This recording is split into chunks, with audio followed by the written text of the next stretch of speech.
Ricardo, que foi ancião na congregação cristã no Brasil, genro do presidente da instituição, irmão Salvador Bueno, foi junto com o irmão Samuel Trevisan na CCA, Congregação Cristã Apostólica.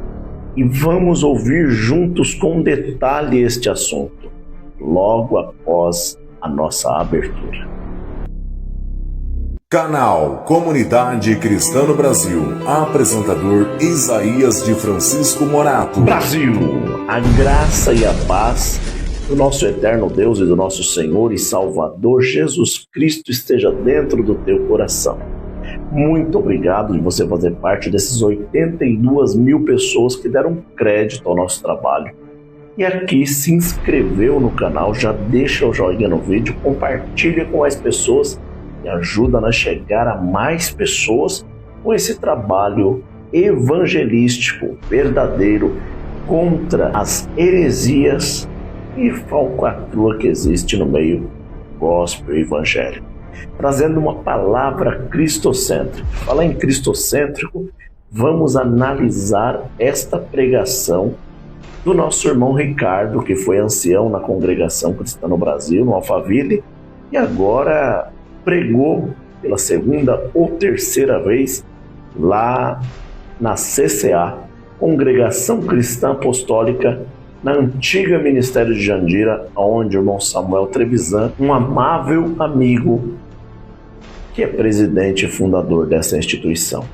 Vamos analisar juntos o que é realmente uma pregação cristocêntrica, do começo ao fim da palavra.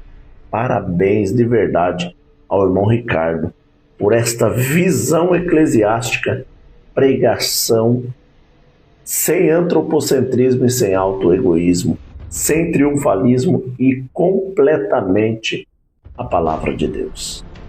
Vamos abrir as nossas Bíblias para fazermos a leitura de um texto que o Senhor coloca no meu coração. Falávamos há pouco de parte deste assunto na hora dos conselhos. Então vamos ler, com a ajuda de Deus, o livro dos Atos dos Apóstolos, capítulo 13. Atos dos Apóstolos, capítulo 13. Louvado seja Deus por esta reverência em ver a Irmandade toda de pé, reverenciando a palavra de Deus e a suficiência das Escrituras. Nós vamos ler apenas os versículos iniciais, ou até onde Deus nos der. Atos dos Apóstolos, capítulo 13. O título diz: Barnabé e Saulo são enviados pela igreja de Antioquia, a primeira viagem missionária de Paulo. Na igreja que estava em Antioquia, havia alguns profetas e doutores, a saber, Barnabé e Simeão, chamado Níger, e Lúcio Cirineu, e Manaém, que fora criado com Herodes, o tetrarca, e Saulo. E servindo eles ao Senhor e jejuando, disse o Espírito Santo: Apartai-me a Barnabé e a Saulo para a obra a que os tenho chamado. Então, jejuando e orando, e pondo sobre eles as mãos, os despediram. E assim estes, enviados pelo Espírito Santo, desceram a Seleucia, e dali navegaram para Chipre. E chegados a Salamina, anunciavam a palavra de Deus nas sinagogas dos judeus, e tinham também a João como cooperador. E havendo atravessado a ilha até Pafos, acharam um certo judeu mágico, falso profeta, chamado Bar-Jesus, o qual estava com o procônsul Sérgio Paulo, varão prudente. Este, chamando a si Barnabé e Saulo, procurava muito ouvir a palavra de Deus. Mas resistia-lhes Elimas, o encantador, porque assim se interpreta o seu nome, procurando apartar da fé o procônsul. Todavia Saulo, que também se chama Paulo, cheio do Espírito Santo e fixando os olhos nele, disse: Ó filho do diabo, cheio de todo engano e de toda malícia, inimigo de toda justiça, não cessarás de perturbar os retos caminhos do Senhor? Eis aí, pois, agora contra ti a mão do Senhor, e ficarás cego, sem ver o sol, por algum tempo. No mesmo instante, a escuridão e as trevas caíram sobre ele, e andando à roda, buscava a quem o guiasse pela mão. Então o procônsul, vendo o que havia acontecido, creu, maravilhado da doutrina do Senhor. Somente até aqui. Amém. Glória a Jesus. Queridos irmãos, o que acabamos de ler faz parte do que chamamos de a igreja primitiva. Quando estas coisas estavam acontecendo naquele lugar, em Antioquia, Jesus já havia cumprido a sua missão, já havia morrido, já havia sido sepultado e ressuscitado e havia ascendido aos céus. De uma maneira importante, grandiloquente, todos viram, todos não digo, mas muitos espectadores viram Jesus subindo aos céus, tanto que uma voz disse: Galileus, por que olhais tanto para os céus? Este mesmo Jesus que subiu voltará outra vez. E todos viram, e Jesus já ressuscitado antes de ascender aos céus, diz segundo Paulo, que ele apareceu para mais de 500 irmãos, já glorificado, ressuscitado. Ele inclusive entra em um lugar onde estavam os discípulos já apóstolos, ele ultrapassa uma parede. Então, isto que acabamos de ler faz parte dos primeiros atos da igreja primitiva. Jesus havia ressuscitado e o Senhor ajudava os primeiros crentes. Não era fácil, era um tempo de muita perseguição, era um tempo em que o poder da igreja romana se insurgia, o poder dos imperadores romanos se insurgia contra os cristãos. Muitos morreram pelo nome do Senhor Jesus. Muitos sofreram agonia, agruras, martírios. E nós conhecemos todo este relato, mas nunca é demais relembrar a irmandade de tudo que outros sofreram, para que nós tivéssemos esta liberdade que temos hoje. Havia muita perseguição. Dentre os perseguidores, nós tínhamos um certo Saulo de Tarso. Saulo de Tarso era perseguidor dos que professavam a fé em Jesus, e Saulo chamava os que são do caminho, os que são desta seita. Saulo, ele era da tribo de Benjamim, e o nome dele era Saulo, talvez até por elogio ou homenagem ao rei Saul, porque ele era da mesma linhagem do rei Saul. Um homem fariseu de fariseu, e ele mesmo dizia, circuncidado ao 8º dia, zeloso da lei, criado aos pés de Gamaliel, perseguia a igreja implacavelmente. Neste contexto, antes de entrarmos no capítulo que lemos, este Saulo participou da execução sumária do primeiro diácono, que a Irmandade vai se lembrar, primeiro diácono, foi o primeiro a sofrer um martírio. Estevão, ele foi criticado, ele foi perseguido, ele foi caluniado, subornaram testemunhas contra Estevão, mas Estevão não perdeu a sua singeleza no Evangelho, continuou fiel até o fim.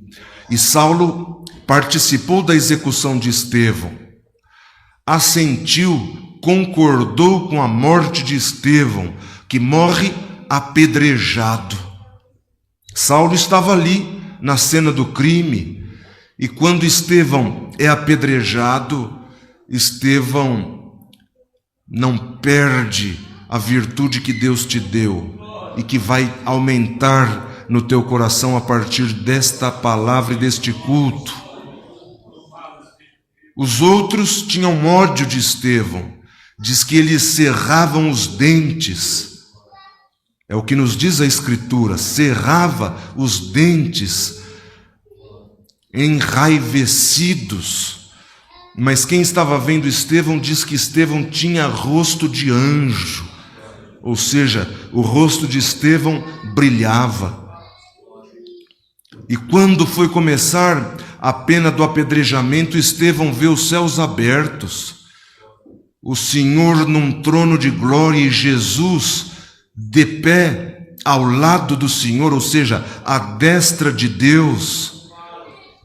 E Estevão, talvez já sangrando e já ferido, ele faz a última oração que faria em vida. Sabe qual foi a última oração de Estevão? A mesma de Jesus na cruz: Pai, perdoa-os, eles não sabem o que fazem. Glória a Jesus. E ele diz: Senhor Jesus, a ti entrego o meu espírito. Glória a Jesus. Saulo estava lá,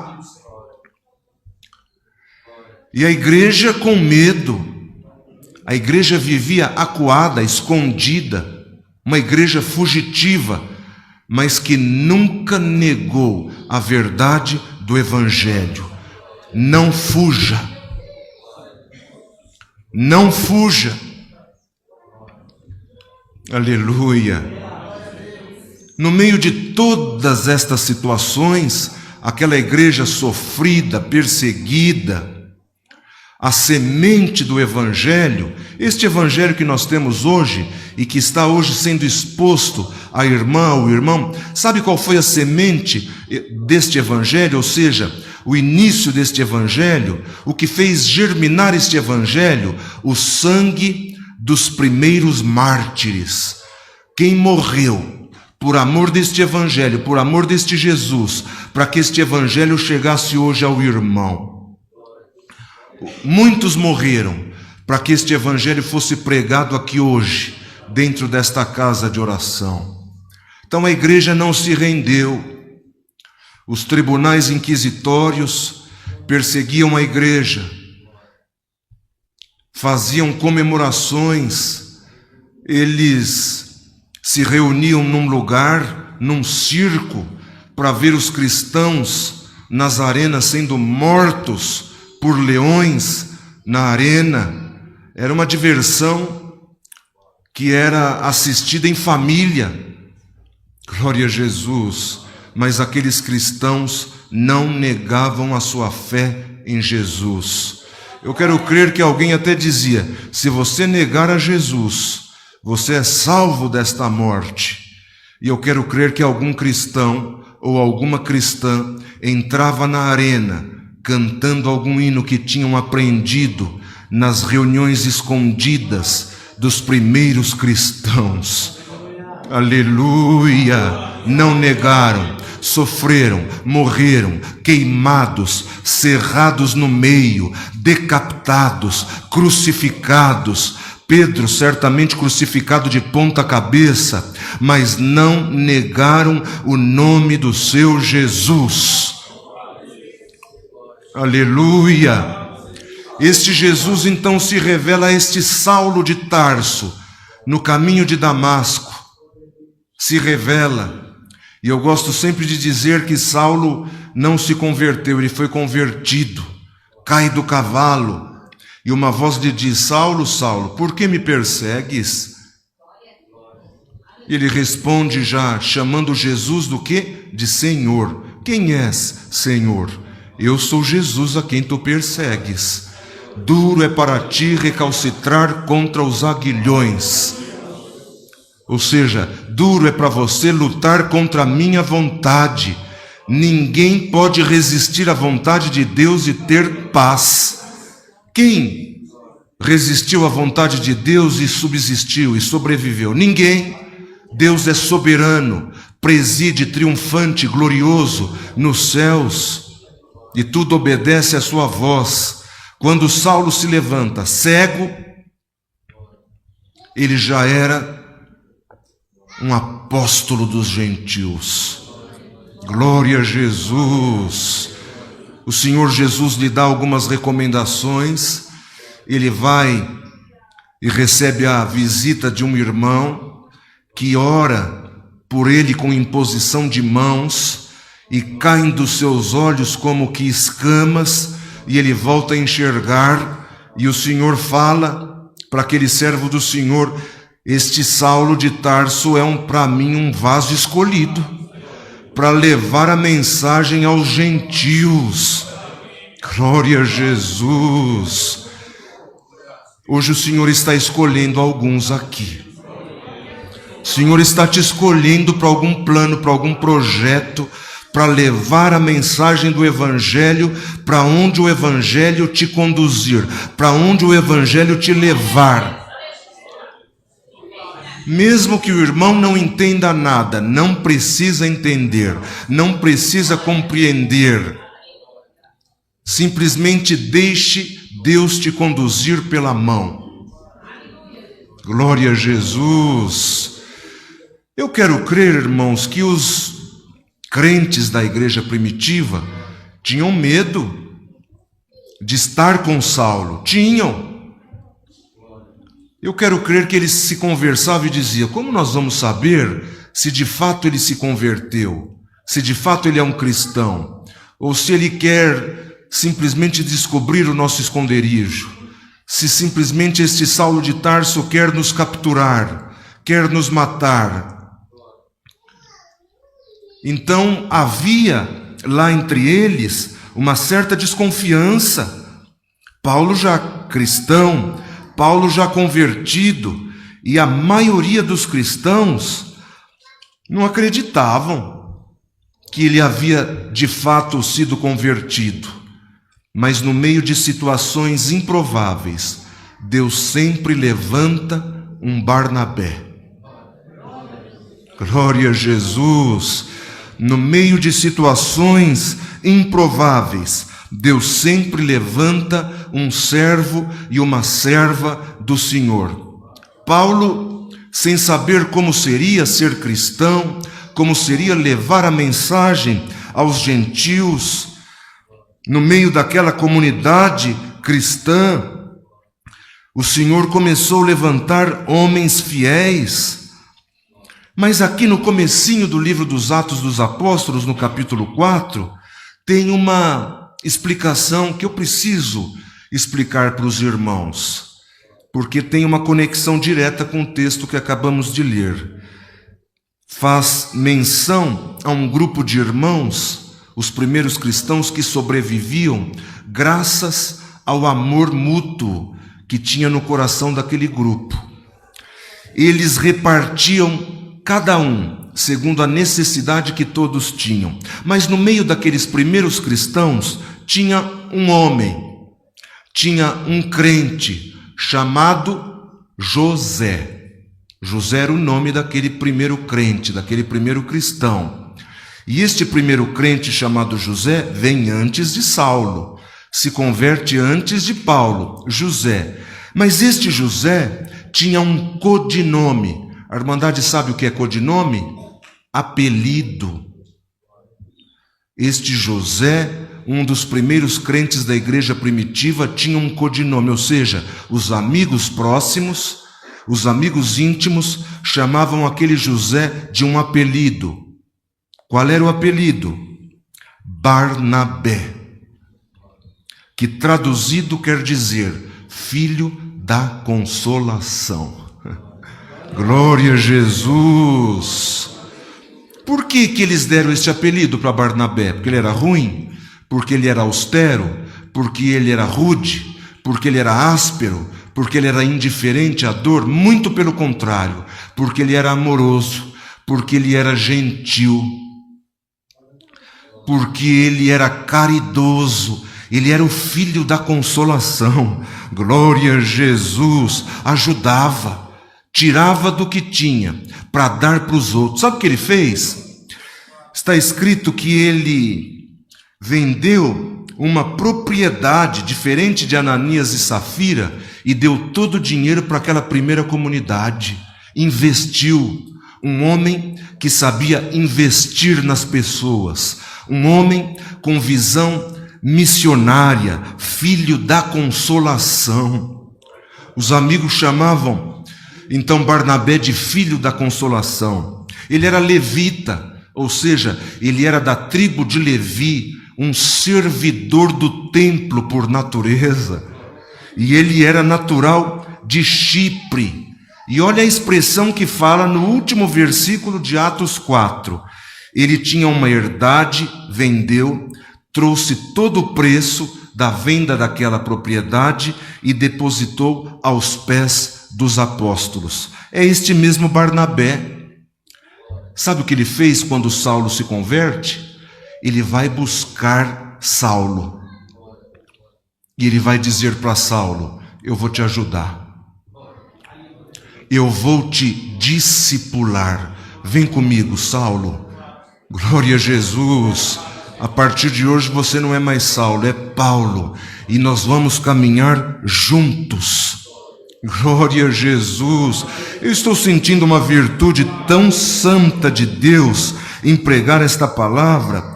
Então, quem era Barnabé? Era um homem que investia na vida de pessoas.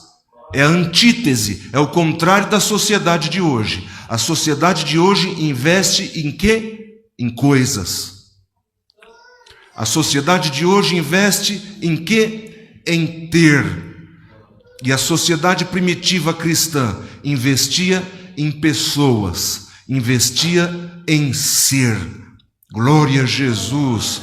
Quando os outros discípulos e cristãos tinham medo de ir procurar Paulo, Barnabé vai procurar Paulo e fala para ele: eu vou te ensinar, venha comigo para Antioquia, você vai servir a Jesus comigo.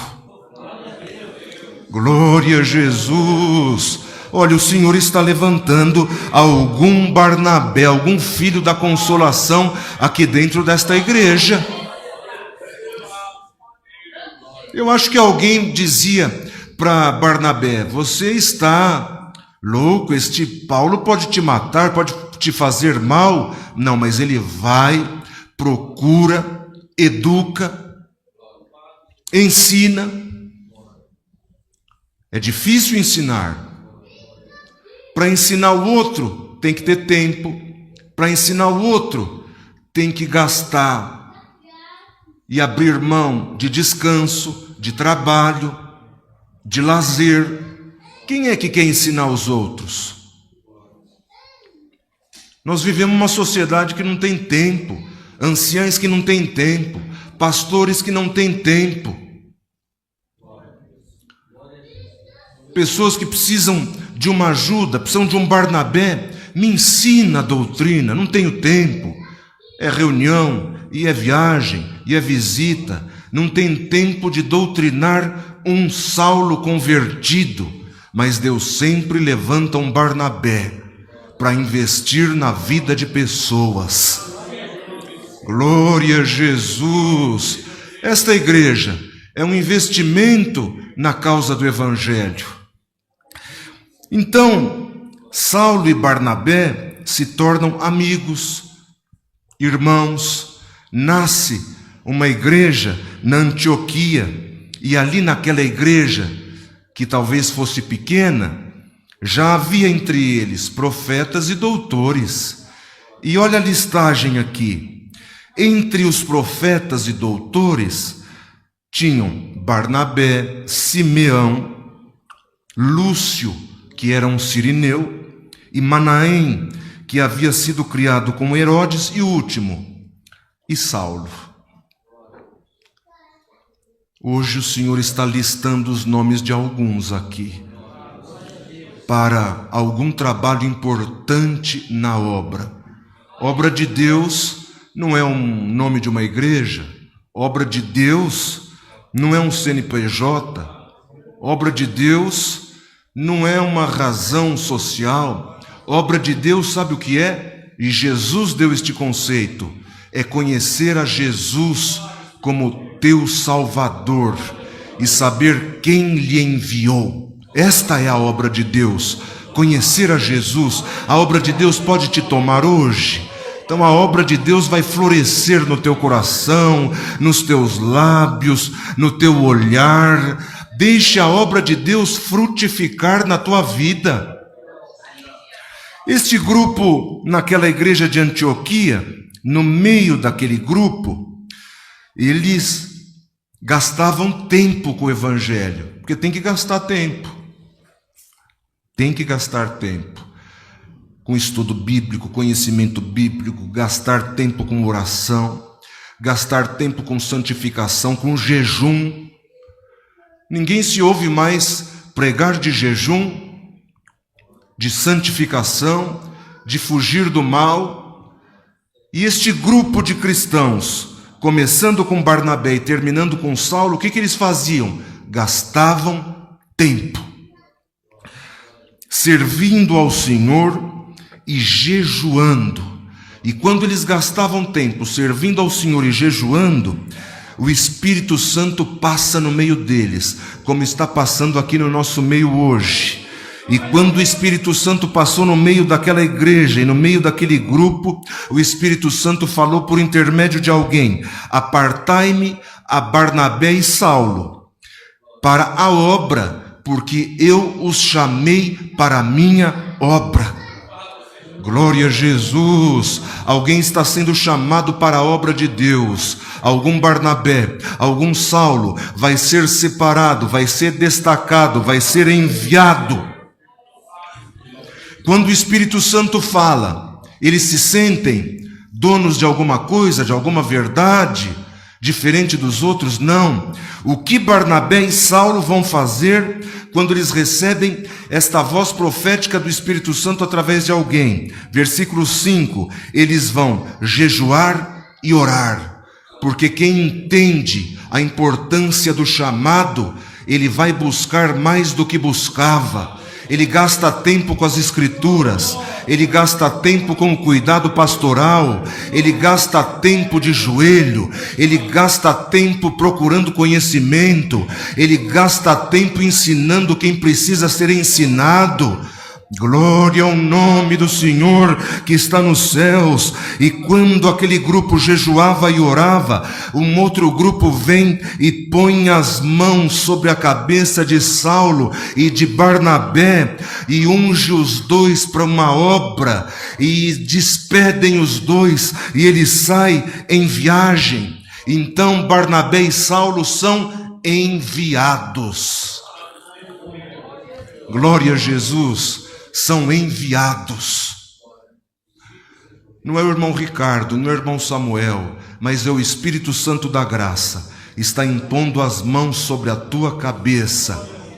Algum Saulo, algum Barnabé que está aqui no meio desta irmandade, o Senhor vai impor as mãos sobre a tua cabeça e vai te enviar.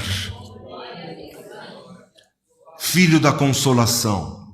Filha da consolação. Então este texto que nós acabamos de ler, a Irmandade sabe o que significa?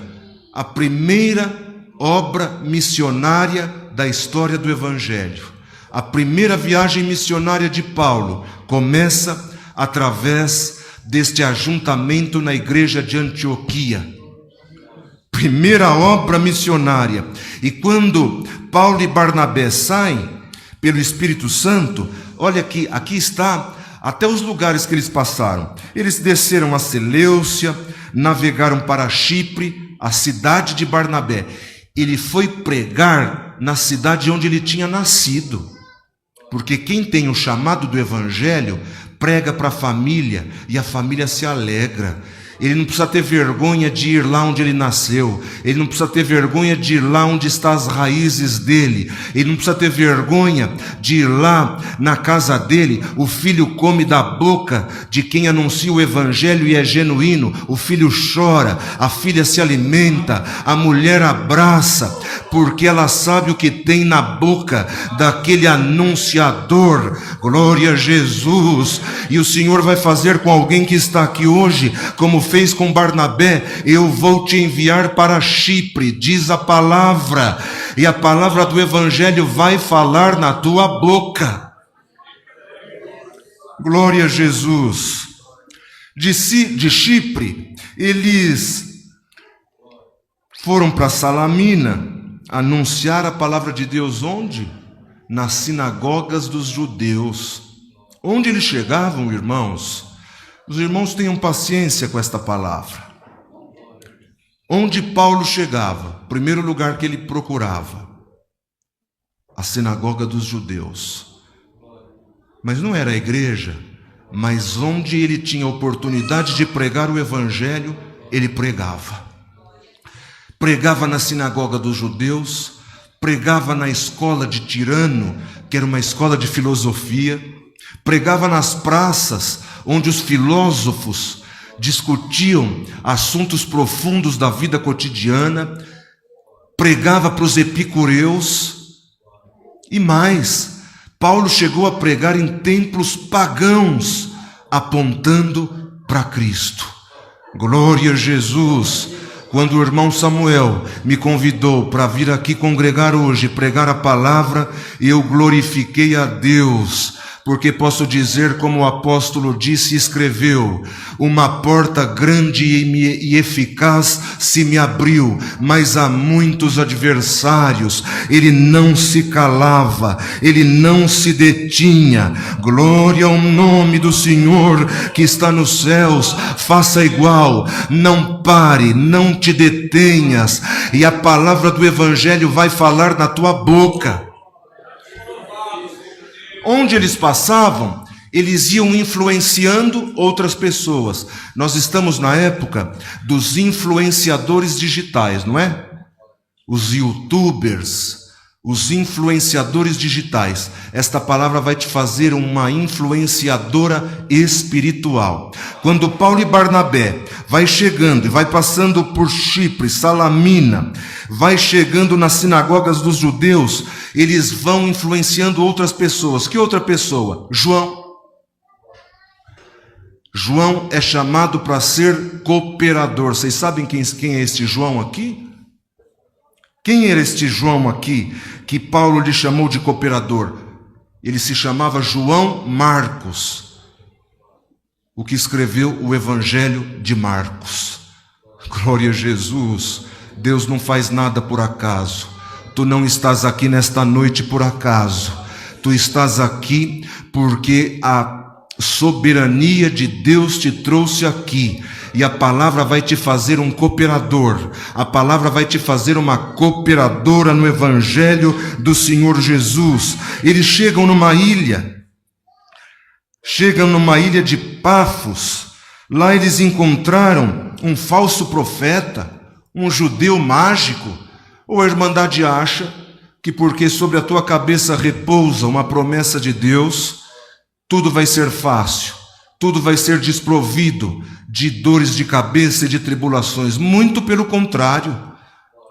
Os que fizeram uma profissão de fé de se erguerem ao Senhor Jesus vão enfrentar aflições e guerras.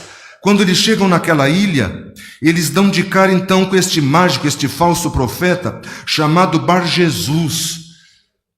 Por que ele se levanta? Porque Deus tinha uma obra com o procônsul daquela ilha, chamado Sérgio Paulo, um homem muito importante, varão prudente.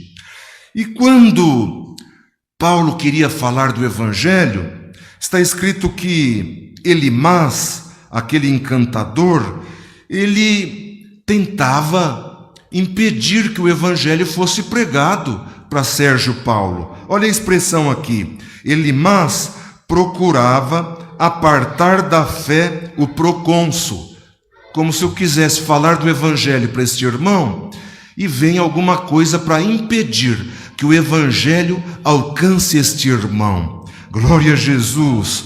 Mas quando Paulo percebeu aquela manifestação do mal, a boca de Paulo foi tomada pelo Espírito Santo, e olha a expressão aqui, Paulo foi cheio do Espírito Santo, fixou os olhos naquele falso profeta, naquele mágico, e olhando no olho ele disse assim: ó filho do diabo, cheio de todo engano, de toda malícia, inimigo de toda justiça, você não vai parar de perturbar os retos caminhos do Senhor? Então, por causa disso, agora, contra ti, vem a mão do Senhor, e você vai ficar cego, sem ver o sol por algum tempo. Olha a expressão que está aqui no texto. No mesmo instante, a escuridão e as trevas caíram sobre ele, e ele começa, aquele falso profeta, aquele mágico, começa a andar apalpando, já sem enxergar nada. Começa a andar em roda, procurando alguém que o guiasse pela mão. Esta era a palavra do Espírito Santo que falava na boca do apóstolo Paulo, dos crentes, e ainda fala hoje. Quando o procônsul Sérgio Paulo vê aquela manifestação do Evangelho do Senhor, e quando ele viu tudo o que tinha acontecido, olha como termina o verso 12, ele creu, maravilhado, na doutrina do Senhor. Olha, irmãos, eu sinto uma virtude de Deus tão santa em pregar esta palavra. Se está faltando luz nos teus olhos, haja luz agora pelo poder da palavra, e o irmão e a irmã vai começar a enxergar uma luz nova. Glorifique ao Senhor, porque toda manifestação maligna, toda manifestação das trevas do adversário vai cair por terra, mas a voz do Evangelho vai ser ouvido na tua vida, na tua casa, no teu caminho. Olha, irmãos, e eu falo de Jesus aqui hoje com uma força que Ele me dá, era a mesma força que Paulo tinha, e ele, quando viu toda esta obra, ele não se sentiu envaidecido, ele não se sentiu soberbo, pelo contrário, ele continuava pregando, apontando para a cruz, ele continuava pregando, apontando para Jesus, e quando ele chega lá na sinagoga da Antioquia da Pisídia, que já era outro lugar, mesmo que os judeus se opunham contra Paulo, ele fez uma pregação, desde a lei, desde os profetas até Jesus, apontando para Jesus. E hoje o Senhor te trouxe aqui neste culto, e esta pregação aponta para Jesus. Tem um espaço no teu coração? Tem um espaço, ó Barnabé, tem um espaço aí no teu coração agora. Glória a Jesus. O Senhor vai te levantar para ser um encorajador. Aceita ser encorajador? Aceita perder para ganhar? Porque aqueles homens perderam para ganhar. Glória a Jesus. E o Evangelho é sofrimento, é renúncia, é tomar a cruz. Pode ser que esta palavra não seja a palavra que o irmão queria ouvir, uma solução rápida, imediata, mas esta é a palavra que o irmão precisa, esta é a palavra que a irmã necessita. Glória ao nome do Senhor. E o Senhor vai te fazer encorajadora, encorajador, como foi Barnabé. Glória ao nome do Senhor. Barnabé encorajava Paulo, Paulo encorajava Barnabé. Barnabé sempre estava pronto nas obras missionárias, mas toda obra missionária tinha guerra. Tinha. Chegaram nesta ilha, guerra. Um homem endemoniado, um mágico, um falso profeta, mas teve obra. Quando tem guerra, tem obra. Quando tem dificuldade, tem aparição de Jesus na tua vida.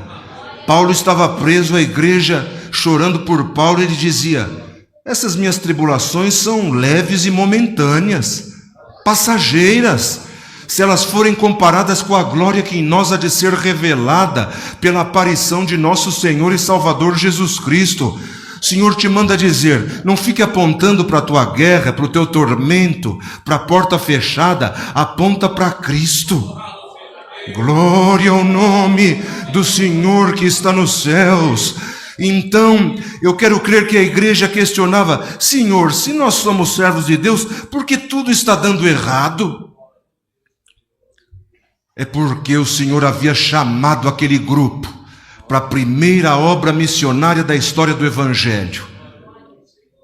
E digo mais, nesta primeira viagem missionária, João Marcos desiste da viagem. Não sei por que motivo, não sei por que razão, João Marcos desiste da viagem. Paulo não gosta. Paulo fica aborrecido com João Marcos.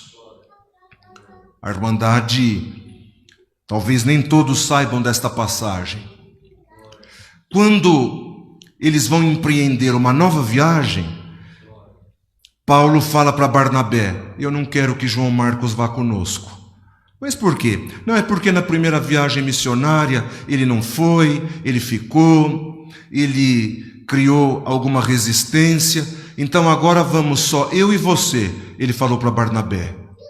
Uma guerra, uma disputa ali, uma situação, sabe quando se levanta uma situação na casa, na família, no trabalho, na vida pessoal, ninguém sabe como resolver, ninguém sabe como tratar. Glória ao nome do Senhor. Um aperto, um nó na garganta. Mais uma vez se levanta o espírito encorajador daquele servo do Senhor, glória a Jesus, chamado Barnabé. E Barnabé fala para Paulo, então Paulo, eu vou com João Marcos e Deus vai te preparar um outro companheiro.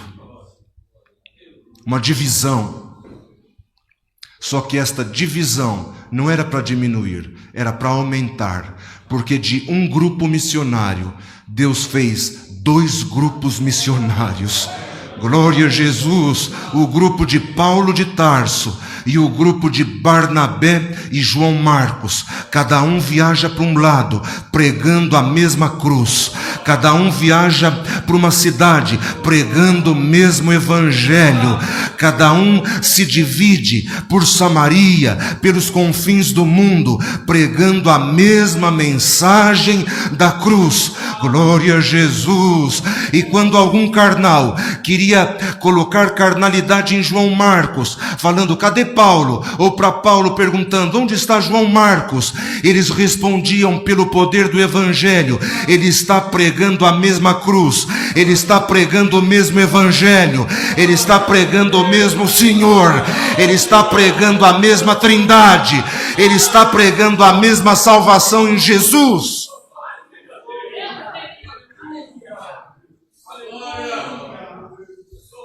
Quando eles se incompatibilizaram, o adversário, o inferno, certamente disse, ganhei mais uma. Separei Barnabé de Paulo, mas Deus, na sua soberania, estava ganhando em aparentes derrotas. Glória a Jesus, Deus está ganhando em aparentes derrotas. Dá glória a Deus por esta palavra. Porque de um o Senhor fez 2 grupos, e o grupo dos missionários foram aumentando, 2, 3, 4, 5, 2025, o Senhor ainda levanta grupos missionários para sofrer pelo Evangelho de Jesus. Glória ao nome do Senhor que está nos céus, bendito seja Deus. E quando Paulo já está no fim da vida, lá naquela prisão mamertina, sofrendo a dor do abandono, e ele escreve para Timóteo, só Lucas está comigo, traz para mim a capa que eu deixei na casa de Carpo, certamente ele tinha frio, os livros, os pergaminhos, todos me deixaram, sofrendo o quê? A dor do abandono. A pior dor que que um homem de bem pode sentir é a dor do abandono. Não é a dor da fome, é ruim a dor da fome. Não é a prova espiritual, nem a calúnia. A pior dor que um homem de bem pode sentir é a dor do abandono. Aquele bilhete que Paulo escreve para Timóteo, só Lucas está comigo, foi um bilhete dolorido, doloroso, chorado. Um bilhete manchado de lágrimas. Tem bilhetes manchados de lágrimas aqui dentro desta igreja hoje. Aleluia! A Irmandade consegue perceber a dor de Paulo quando ele escrevia: só Lucas está comigo, ninguém me assistiu na minha primeira defesa. Querendo dizer, eu viajei, plantei igrejas, pastoreei, preguei, escrevi cartas. Na minha primeira defesa ninguém esteve comigo, todos me desampararam. Tito, Crescente, glória ao nome do Senhor. Só tem um médico aqui comigo, que era Lucas, porque eu estou quase morrendo. Vem logo, Timóteo, vem antes do inverno, porque se vier depois do inverno não dá tempo de você chegar. Glória ao nome do Senhor. Mas no fim da vida de Paulo de Tarso, este servo do Senhor, ele começa a fazer um balanço da vida, e ele dá uma ordem para Timóteo: procura por João Marcos e traze-o também, porque ele vai ser útil para o ministério. Glória a Jesus. E hoje o Senhor manda dizer para esta igreja: Deus vai levantar homens intrépidos, mulheres valorosas, fervorosas, como foi Paulo, como foi Barnabé, como foi João Marcos. E de João Marcos nasceu um grande evangelista que escreveu o Evangelho de Marcos. Glória a Jesus. Um evangelho será escrito no teu coração a partir desta palavra. O que é evangelho? Boas novas. E a partir deste encontro, um evangelho será escrito no teu coração. No fim da vida, Paulo quis colocar as coisas em ordem. Eu quero crer que ele e João Marcos nunca mais trocaram uma só palavra. Mas o servo do Senhor, ele é manso, humilde, ele é apto para ensinar, ele não é contencioso. Glória a Jesus. Venha para dentro desta prisão mamertina, um lugar lúgubre, um lugar úmido, um lugar com cheiro de morte, com prisões, com ferros, que trazia esta conotação de morte, com enfermidades várias, lepra. Quem entrava ali, muito difícil sair com vida. Paulo sai dali direto para a sua execução. Venha, entre dentro desta prisão mamertina, enxergue este apóstolo do Senhor, provavelmente cego, magrinho, raquítico. Glória a Jesus. O escritor já não conseguia escrever mais. O escritor dependia de um escriba. Ele ditava e o escriba escrevia. Ele falava o que o Espírito Santo dizia e o escriba, o amanuense, escrevia. Glória ao nome do Senhor. E ele dizia: está chegando o tempo da minha partida, mas eu terminei o meu combate, eu terminei a carreira. Glória ao nome do Senhor. Não maldisse a sorte, não amaldiçoou a Deus, continuou firme no propósito, preso na cadeia, magrinho, raquítico, chamando o filho Timóteo para dar o último abraço, o último beijo, a última troca de olhar. Não negue afeto a quem convive contigo, não negue afeto ao teu pai, não negue afeto à tua mãe, não negue afeto aos que convivem contigo na comunidade onde a irmã congrega, onde o irmão congrega. entrega.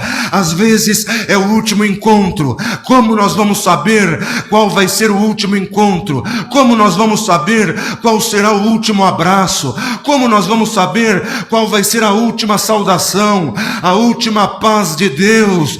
Glória a Jesus.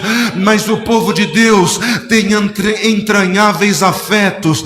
Eu vou tirar a tua indiferença. A palavra nesta noite vai tirar a tua indiferença. Paulo queria trocar o último olhar com o seu filho na fé. Glória a Jesus.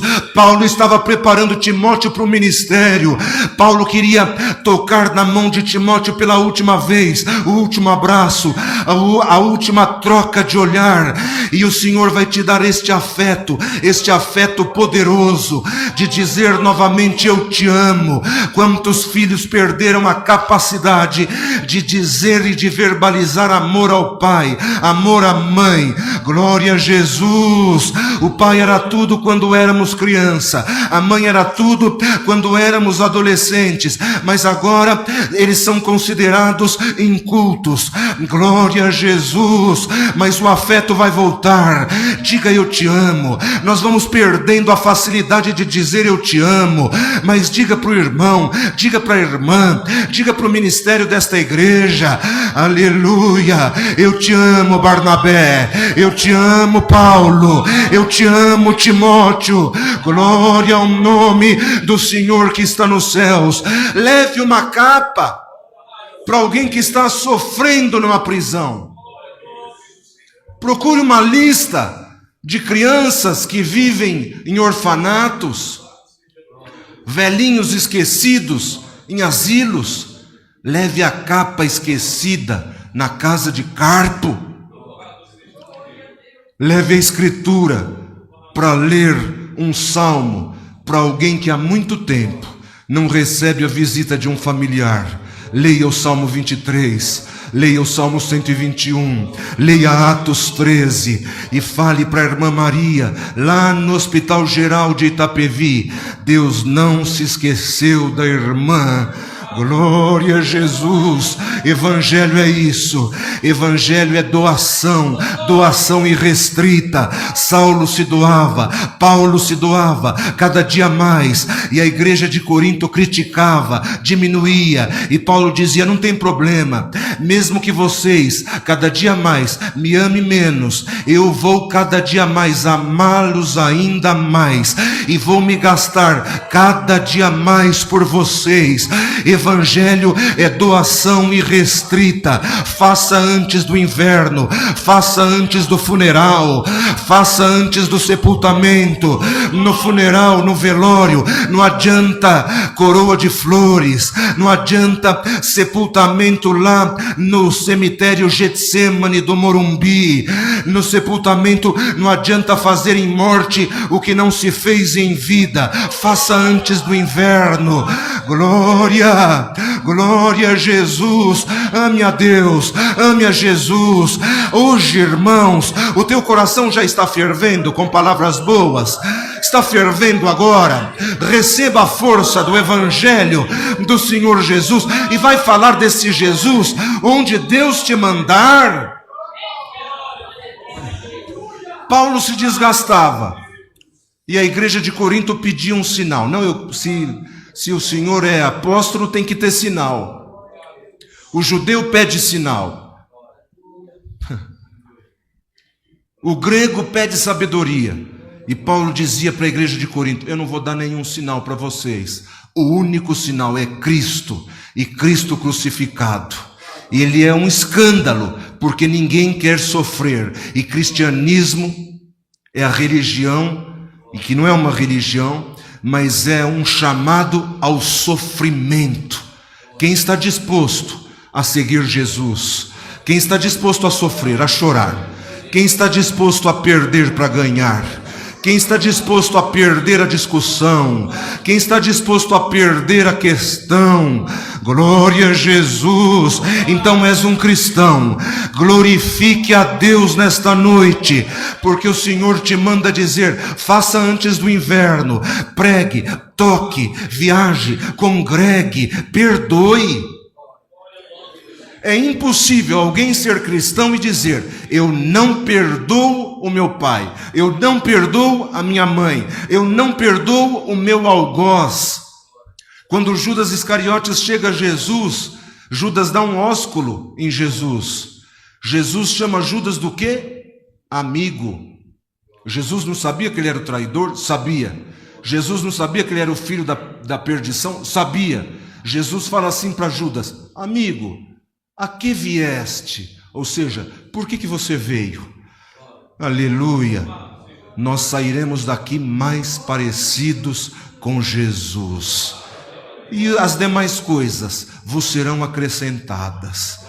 Mesmo que o aperto está forte, o arroxo está grande, a enfermidade está na tua casa, a injustiça te assolando, deixa tudo isso para lá. Abre os teus lábios agora e diga: Senhor, eu vou te servir pela vida ou pela morte. Na última oração, a Irmandade aceita fazer uma oração de confissão, confissão de erros, confissão de pecados. Entrega: Senhor, eu quero me entregar ao Senhor nesta noite.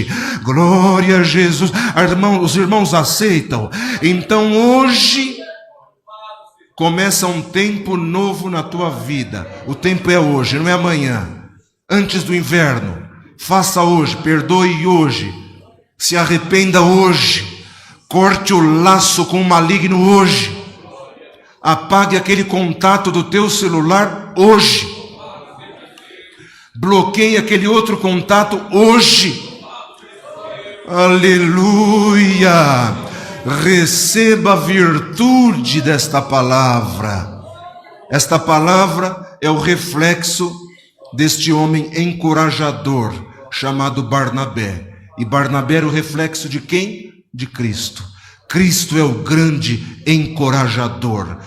A resposta final da palavra é: tenha coragem. Para viver o evangelho precisa ser homem. Para viver o evangelho precisa ter coragem. Para viver o evangelho precisa saber responder e ter na mão a espada do Espírito. Para viver o evangelho é possível que você perca 80% dos teus amigos, 90% dos teus colegas. Para viver o evangelho é preciso ter uma preparação de ver alguém meneando a cabeça e trocando a rua, trocando a calçada, trocando o lugar, e diz: você não é mais o meu irmão. Para viver o evangelho precisa ter caráter, brio, vergonha na cara. Glória a Jesus. Quer viver este evangelho? Então saia daqui encorajado. Não volte atrás. O evangelho te fez digno. O evangelho te faz digna. Mesmo que isso te acarrete prisões e privações, Cristo estará ao teu lado. Aleluia. Cristo vai crescer em ti, na tua casa, na tua família, e vai haver frutificação. Seja encorajado por esta palavra. Deus seja louvado. Deixa nos comentários o que você achou desta pregação. O servo de Deus está visitando a igreja da CCA e diversas outras igrejas. Quero deixar o convite estendido ao nosso irmão Ricardo e fazer uma pregação também aqui na comunidade cristã no Brasil. Será um prazer e uma honra. E agradecer também ao irmão Samuel Trevisan por levar essas pessoas que realmente pregam o evangelho cristocêntrico lá na igreja dele na CCA. Deus abençoe a todos. Eu e você nos encontraremos no próximo vídeo, se assim Deus permitir.